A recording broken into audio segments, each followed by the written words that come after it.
All right, so I don't want to waste any of your guys' time. We're going to go ahead and jump into the rant first and foremost because Martin Maldonado, I have nothing personal against the guy. In fact, I think he is one of the better defensive catchers in all of baseball. But with a whopping 50 OPS plus and a 0.1 WAR, there's absolutely no way that he should be a finalist ahead of guys like Sean Murphy. Sean Murphy has 39 RBIs and OPS plus above 100. The fact that he has 176,000 votes. Now again, this is just phase number one.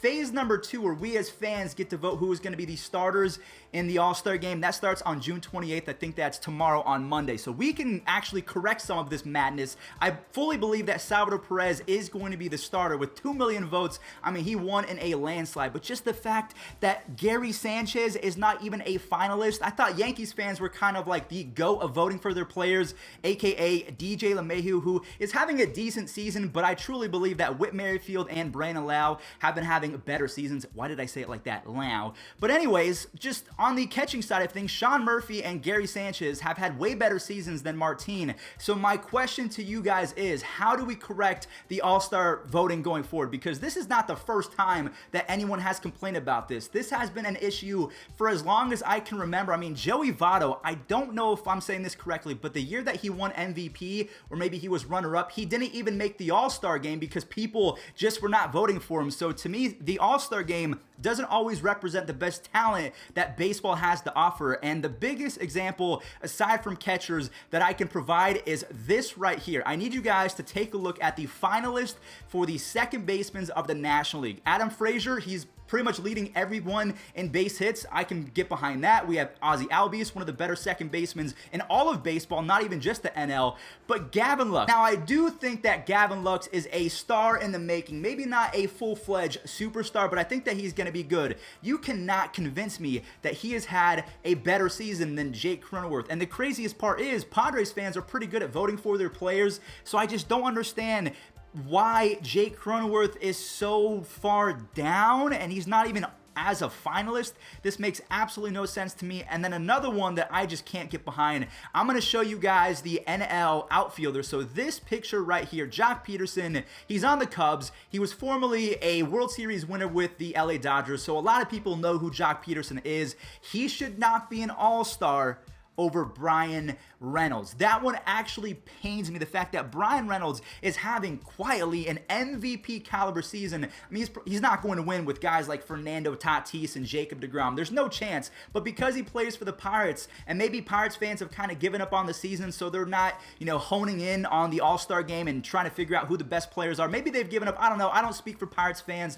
But Brian Reynolds, not even as a finalist. I mean, there's 9 different outfielders right here. You have Mike Yastrzemski, who again is a baller, but he's not having a better season than Brian Reynolds. So this is not going to be the longest video in the world. I just want to mention that Randal Grichuk, while he's driving a lot of runs, he is not someone that I would choose over guys like Randy Arozarena. That's just my opinion. I am happy at the fact that Cedric Mullins was voted in. You guys did that. I know for a fact that MLB Recap had something to do with that because he was an MVP caliber player for the first 2.5 months. No one was voting for him, and then out of nowhere, he was able to surge into the final rankings. So I want you guys to let me know in the comment section down below, how do you think that Major League Baseball could correct the All-Star voting going forward? Should we just make 2 team captains like what the NBA does? Maybe have Mike Trout on one side, and then on the other side, you have Mookie Betts. That would be a lot of fun, and then you just go through the best statistics of every single player involved. You can even filter it by you have to have played 30 to 40 games because Mike Trout, he is the leading vote getter, but he is not going to be able to play because he hasn't even started baseball activities,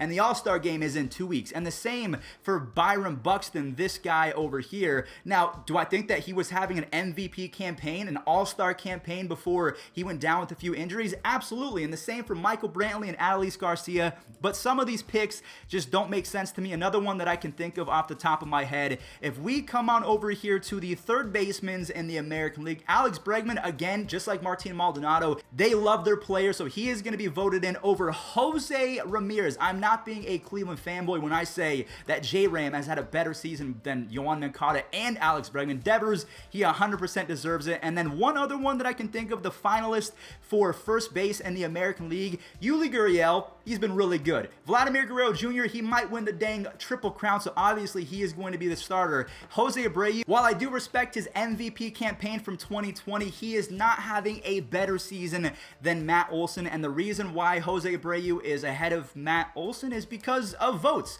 not stats, not anything that matters to, diehard baseball fans, but maybe that's the point. Maybe the All-Star game is not supposed to be for the diehard fans. Maybe it's for the casuals. So that does it for today's video. If you guys want to see the finalists, you guys can go to MLB's Twitter. They have everything right there, but I'm just going to go ahead and throw up this picture right here because this sums up my entire argument in one easy frame. Martin Maldonado has not had a better season. While I respect his defensive skills, he is not better than Sean Murphy. He is not better than Gary Sanchez. And the fact that Sean Murphy is in 9th place, not only is he not a finalist, he didn't even come close. If this was Mario Kart, you know how they have the first place, second place, and third place? I'm not even joking. Sean Murphy is legit Toad on the other side of the screen. You can't see him. Just completely neglected. So that does it for today's little rant video. Thank you all so much for watching. I would really appreciate some help in the comment section down below because I'm going to be looking at the top rated comments because I have a feeling